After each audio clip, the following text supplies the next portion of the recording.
What if death wasn't the end, but the answer to a question you've never dared to ask? In this powerful and unheard tale, inspired by the spiritual wisdom of the Buddha, a young girl named Meera, who lost everyone she loved, asks the one question no one could answer. Why do the ones we love have to die? Her journey leads her to a mystical encounter with death itself. But what she discovers is not fear. It's a truth that frees her from grief forever. This is not just a story. It's a mirror for your own sorrow. A key to unlock the heaviness in your heart. If you've ever lost someone or carried silent pain, this story is for you. Subscribe for more soul-awakening Buddhist and spiritual stories that help you find light in the darkest places. The Girl Who Spoke to Death. A story about letting go, grief, and what truly dies. In a quiet village shaded by neem trees and surrounded by fields of mustard yellow, there lived a girl named Meera, no more than 15, who had never cried. When she was a child, her mother died during childbirth. At 8, her brother drowned in a flood. By 13, she buried her father after a long sickness. Villagers whispered she was cursed, but what made them uneasy was not her misfortune. It was her silence. Not once had Meera shed a tear. She tended the funeral pyres herself. She prepared garlands, lit incense, and walked away quietly. People offered condolences. She bowed respectfully and walked on. She must be hollow, the elders said, or heartless, muttered others. But inside, Meera wasn't empty, she was burning.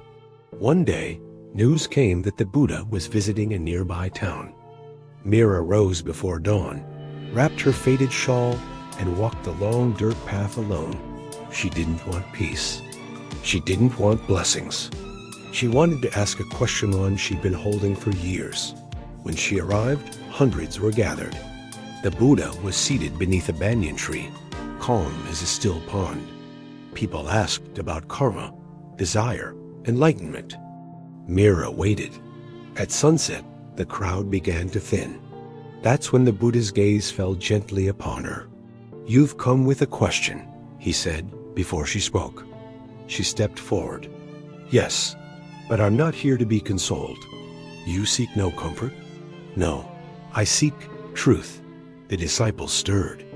No one spoke to the Buddha like that, but the Buddha only smiled. "Then ask," he said. Meera's voice was steady, but her hands trembled. "Why does everything I love die?" she asked. The Buddha nodded. "That is the nature of the world." "I know. That's what they all say. Everything changes. Everything dies. But it's not an answer.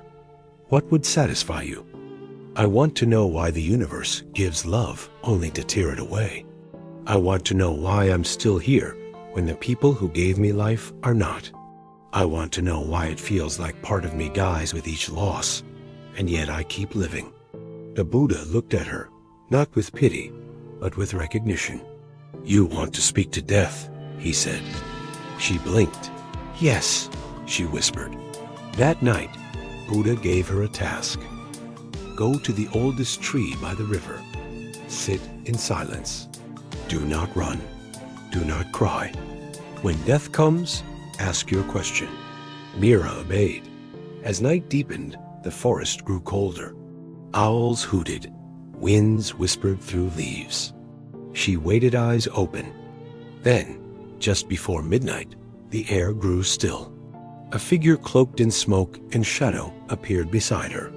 It had no face, no voice, but Meera knew it was death. Her heart thundered, but she stayed still. Death knelt beside her like an old friend. "You called?" it asked, though no lips moved. "I did," she said. "Why do you take what we love?" Death was silent for a moment. Then it said, "I do not take, I complete." Meera frowned. "Complete?" Death nodded. "All things born are incomplete like music without an end. I am not the enemy. I am the punctuation that makes the sentence whole." Meera's eyes burned. "But why must it hurt so much?" "Because you believe love ends when the body ends. But love, Meera, is not in the bones, it's in the giving. And that cannot die. She began to cry, not because she was sad, but because something inside her broke open. Then why do I feel empty? Because you've carried their absence as a weight, not as a gift. Meera closed her eyes, and for the first time, saw her parents not as lost, but as moments of beauty that completed her. Death rose. Do you still wish to die? She shook her head. No, I wish to live. And remember rightly. When Meera returned, the villagers noticed she looked different, not happier, not louder, but whole. Her silence was no longer heavy. It was peaceful. She planted trees for each loved one she'd lost. She told stories of their laughter, not their end. And when others grieved, they came to her not for answers, but for presence.